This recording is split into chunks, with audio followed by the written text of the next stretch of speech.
See, the question we have to ask ourselves is, where are we putting our trust? Who and what do we trust in? And that's the whole point of this first part of James is, who are you trusting in? I mean, think about this. Politically right now, that question is so important as we go into this mire known as a federal election. And I'm not going to get political here yet. But that idea of who do we trust? Do you really trust anybody in Washington, D.C.? Now, Joe was in Washington, D.C. a couple weeks ago. I think I could trust somebody there finally when she was there. But who do you trust in? Where are you placing your faith and trust? Because trust is not just this idea that, okay, I agree with you. It's not just this mental, intellectual agreement. It goes far beyond that. It means that I trust you to actually follow through. If I'm working in a business and I have employees, I can place some trust in them. But no good employer is going to tell an employee, this is what you're responsible for, and then never check with them and make sure they're doing it right. Especially when they're first hired. We all need to be accountable. You don't do that. So there's no way that we can sit here and we can put somebody in office. I'm going to get a little political. You can't put someone in office and just trust that they're going to do the right thing. You can't. And if we think that if we put them in office and they're going to make the right decisions and it's never going to affect us, then we're fools and we deserve the person we put in office.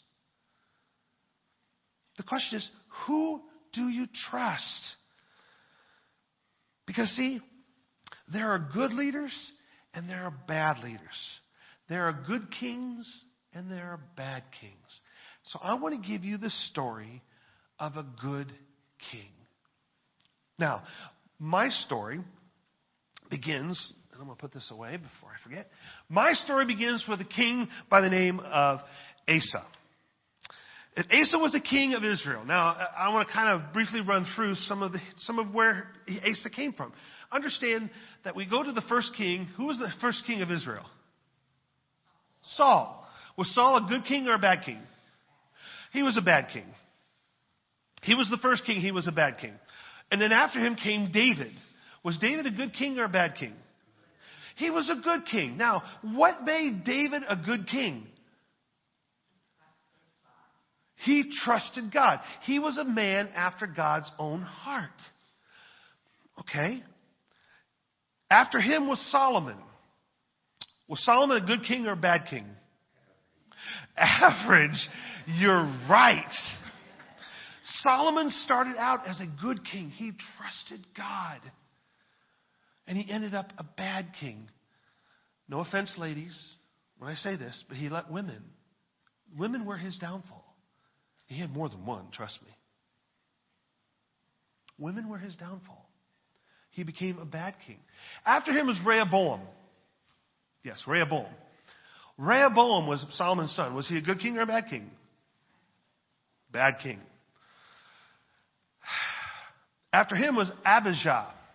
I think that's right. Yes. Abijah. Was he a good king or a bad king? Bad king. Why were they bad kings? They were bad kings because their heart was not focused on God. They did some amazing things. They fought some amazing battles. And people who lived at that time would have said, oh, what a great king. He's a good king. He wasn't. They weren't. They were bad kings because they didn't trust God.